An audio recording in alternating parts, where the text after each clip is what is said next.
Olá, queridos, a graça e a paz. Bom domingo para você, sua família. E hoje, mais uma vez, nós estamos aqui para aprender mais sobre aquilo que Deus tem para nos ensinar. E hoje, a nossa lição número 9 é sobre a Bíblia, né? Esse livro que nós temos como nosso manual, nossa única regra de fé e prática, certo? Nós temos o texto aqui de segunda carta de Paulo a Timóteo, no capítulo 2, verso 15, ele diz: procura apresentar-te a Deus aprovado como obreiro que não tem de que se envergonhar, que maneje bem a palavra da verdade. Todos nós, como discípulos de Cristo, nós temos a responsabilidade de ter conhecimento da palavra. Haja vista, é por ela que nós conhecemos o Deus a quem nós servimos, né? A Bíblia é um livro sem igual. Não existe outro livro igual à Bíblia ou como ela, né? É único, exclusivo.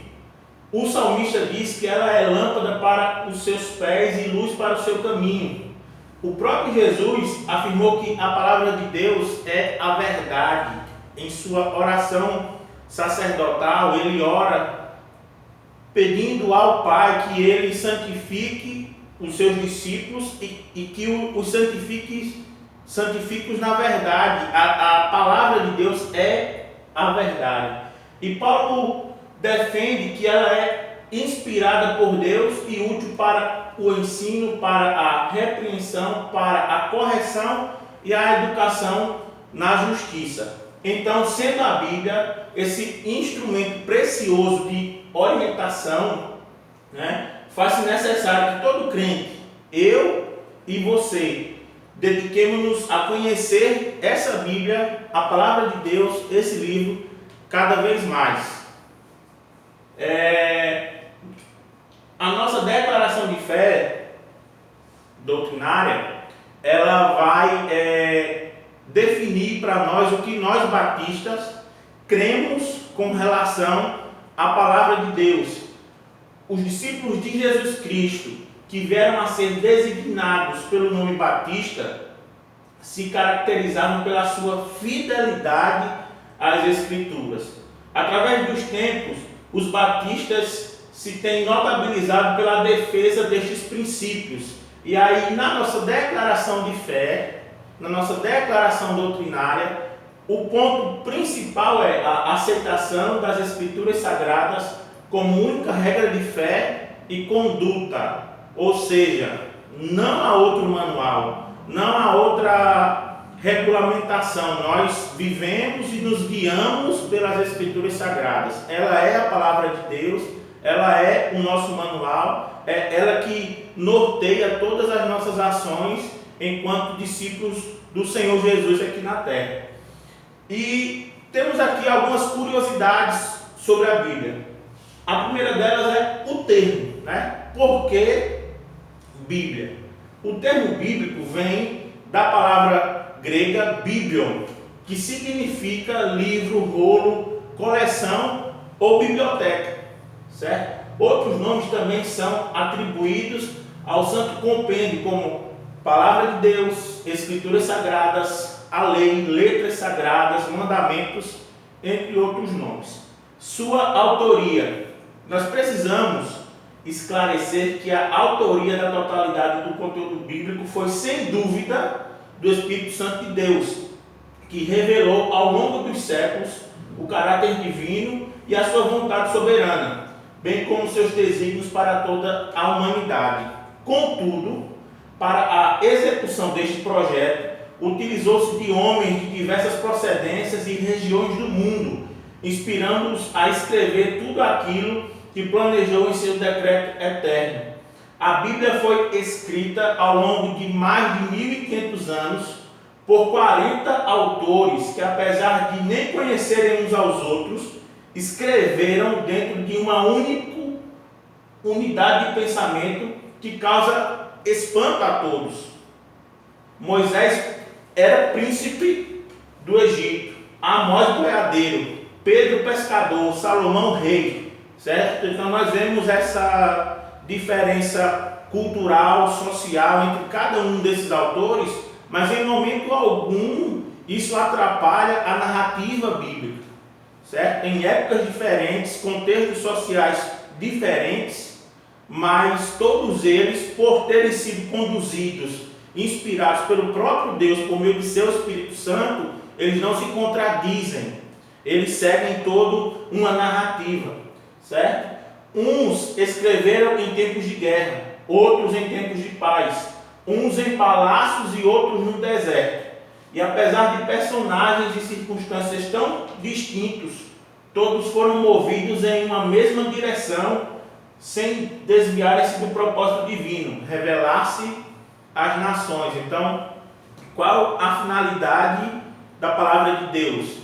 Revelar o próprio Deus ao homem, revelar a obra redentora de Cristo na cruz do Calvário ao homem, a povos de toda raça, tribo, língua e nação, né? Outra curiosidade é sobre a língua e seu estilo literário. Originalmente, a Bíblia que temos hoje, ela não foi escrita na nossa língua, ou seja, no português. Ela foi feita em hebraico, aramaico e grego, né?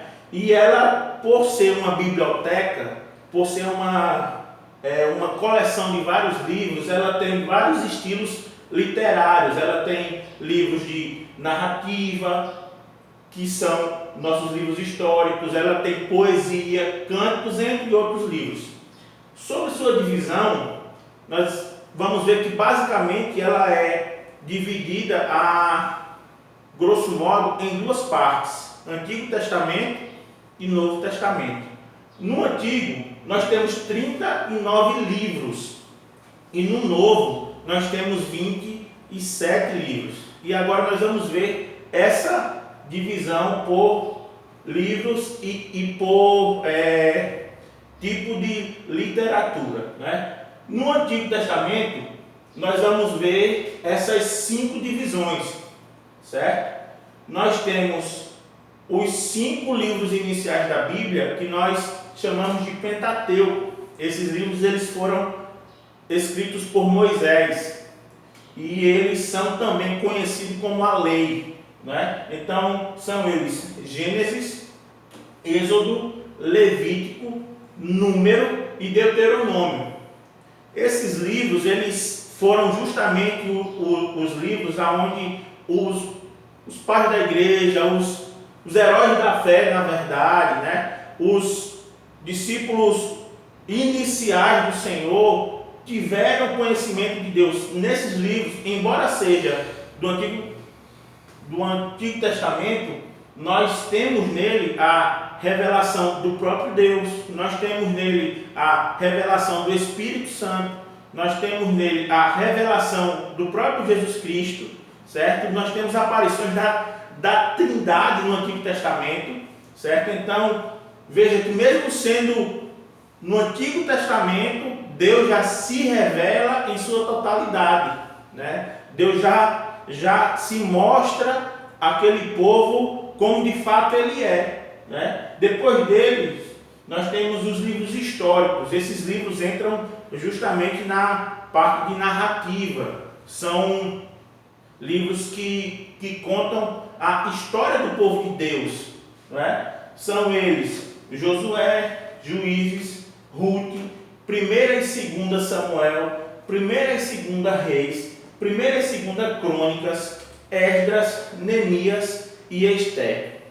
Como eu já disse, são livros históricos. Então, quando nós nos debruçamos sobre eles, nós iremos conseguir compreender a história do povo de Deus, os seus acontecimentos, certo?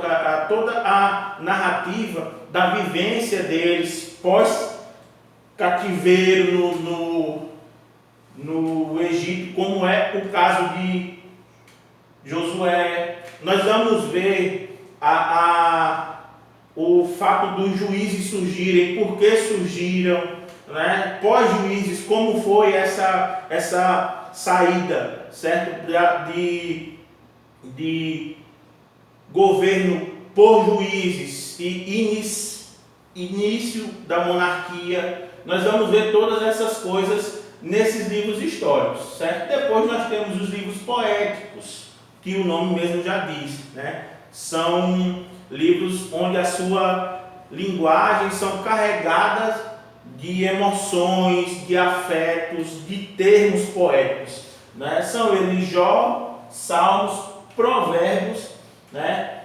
Eclesiastes e Cantares. Depois deles, nós vamos ter os livros que são chamados de profetas maiores. Por que profetas maiores? Né? Esse termo ele é justamente ligado ao tempo de exercício, o tempo de ministério desses homens e também ao conteúdo que eles escreveram, certo? Então nós temos Isaías, Jeremias, Lamentações de Jeremias, temos Ezequiel e temos Daniel. Quando nós vamos ler esses livros, nós vamos perceber que eles, a maioria deles, se não todos eles iniciaram o seu ministério com um rei e eles finalizaram o seu ministério já em outro reinado, certo? Então são ministérios de longa duração, né? E temos os menores. Se os maiores têm esse nome pelo tempo longo de ministério e conteúdo, nós podemos entender que os menores têm esse nome justamente porque o seu tempo de ministério foi menor, certo? Então nós temos Oséias, Joel, Amós, Obadias, Jonas, Miqueias, Naum, Abacuque, Sofonias, Ageu, Zacarias e Malaquias. São 12 livros menores, certo? E agora nós vamos para o Novo Testamento, que são 27 livros, certo? Nós iniciamos pelos 4 evangelhos: Mateus, Marcos, Lucas e João, certo? Desses 4 evangelhos, tem outra subdivisão entre eles, que é Mateus, Marcos e Lucas. Esses 3 evangelhos, eles são conhecidos como evangelhos sinóticos. Por que sinóticos? Certo? Porque, basicamente, esses 3 narram os mesmos acontecimentos, certo? Só que com visão, com ponto de vista diferente, levando em consideração que cada livro desse tem o seu público-alvo, certo? Então, muitos usam, então a Bíblia se contradiz. Não. Se nós pegarmos 3 pessoas diferentes, observando a mesma cena e formos ouvi-las depois narrando essa mesma cena, cada uma delas vai narrar algo que lhe chamou a atenção. Assim acontece nesses livros também, nesses evangelhos. Então, Mateus, Marcos e Lucas, eles são chamados de sinóticos. Por quê? Porque eles narram os mesmos acontecimentos, mas como seu público-alvo são distintos, então eles se atentaram a comunicar esses acontecimentos direcionados ao seu público-alvo. João, ele é um livro usado muito em discipulado de novos convertidos. Por que isso? Porque em João ele se dedica a falar da pessoa de Jesus, de quem ele é, dos seus milagres. Não que nos outros evangelhos a gente não veja isso, mas João ele dedicou-se a narrar quem é Jesus, a relatar quem é Jesus, o seu ministério, seus milagres, seus feitos, certo? Então é um livro muito usado no discipulado. Depois dos evangelhos, nós temos o livro histórico, que é o livro de Atos dos Apóstolos, que alguns até dizem que ele deveria ser chamado de Atos dos Apóstolos pelo Espírito Santo. Por quê? Porque o livro de Atos dos Apóstolos, ele narra o surgimento da igreja como instituição visível na terra, certo? Então, depois de Pentecostes, aí ele narra justamente esses fatos, entendeu? Antes de Pentecostes, Pentecostes e depois de Pentecostes. E ele narra vários acontecimentos que foram fundamentais para o estabelecimento da igreja na terra, certo? Depois nós temos as epístolas paulinas, que são 13 epístolas. Paulo, ele é digamos, escritor que mais tem livros no Novo Testamento, certo? Suas cartas são Romanos, 1ª e 2ª Coríntios, Gálatas, Efésios, Filipenses, Colossenses, 1ª e 2ª Tessalonicenses, 1ª e 2ª Timóteo, Tito e Filemão. Essas cartas, elas têm diversos assuntos abordados, né? Foi lendo a carta de Paulo aos Romanos que Deus impulsionou o coração de Martinho Lutero a engajar-se na tão conhecida reforma, né? Então, o justo viverá pela fé. Lendo esse texto, Deus o impulsiona a fazer com que esse texto de fato viesse a ser vivido e ser verdade, né? Nós temos cartas também de Paulo que ele fala sobre escatologia, que é o caso de 1ª e 2ª Tessalonicenses. Nós temos cartas de Paulo orientando novos pastores, que é também o caso de 1ª e 2ª Timóteo, Tito e alguns atribuem também Filemão, certo? Então nós temos cartas direcionadas a igrejas, certo? Então Paulo ele foi muito, digamos, usado por Deus nessa fase de edificação, de consolidação, de doutrinamento do povo de Deus. Enquanto Atos narra o surgimento da comunidade dos santos, nós vamos ver nessas epístolas paulinas a doutrinação dessas igrejas, certo? Porque, como em Atos 2, muitos homens e mulheres ouviram falar de Deus e voltaram às suas cidades, e por consequência disso, novas igrejas surgiram, tinha-se a necessidade desse povo ser discipulado, ser doutrinado. E aí vem Paulo, conhecido como o apóstolo dos gentios, certo? E ele faz essas cartas com vários assuntos, abordando vários assuntos. Nós temos também as epístolas gerais, que são Hebreus, Tiago, 1ª e 2ª Pedro, 1ª, 2ª e 3ª João e Judas, certo? Essas epístolas gerais, elas também tratam de assuntos doutrinários, de orientações sobre João, por exemplo. Nós vamos ver que ele fala muito sobre como deve ser a conduta do novo crente, certo? Essa nova maneira de viver. Nós que antes vivíamos conduzidos por nossos delitos e pecados, nossos desejos, nossas paixões, agora nós precisamos aprender uma nova maneira de viver. E aí ele fala sobre características dessa nova vida, que é obediência, comunhão, andar na luz, né? Vários outros pontos ele aborda, certo? E por último, nós temos o livro da profecia, que é popularmente conhecido como Apocalipse, também conhecido como o livro da revelação, certo? Esse livro, o nome dele mesmo já diz, Apocalipse. Então, ele fala sobre acontecimentos finais, sobre o fim dos tempos, sobre volta de Cristo, sobre juízo, julgamento, separação de bodes e ovelhas, algo desse tipo, certo? Então, basicamente, essa é a estrutura dessa Bíblia que você tem na sua casa. E o meu conselho para você é que use essa Bíblia, certo? Não deixe apenas ela assim aberta em Salmos, né? Existem outros livros que Deus deseja revelar-se a você através da sua palavra. Que Deus abençoe você, sua família, e até a próxima aula.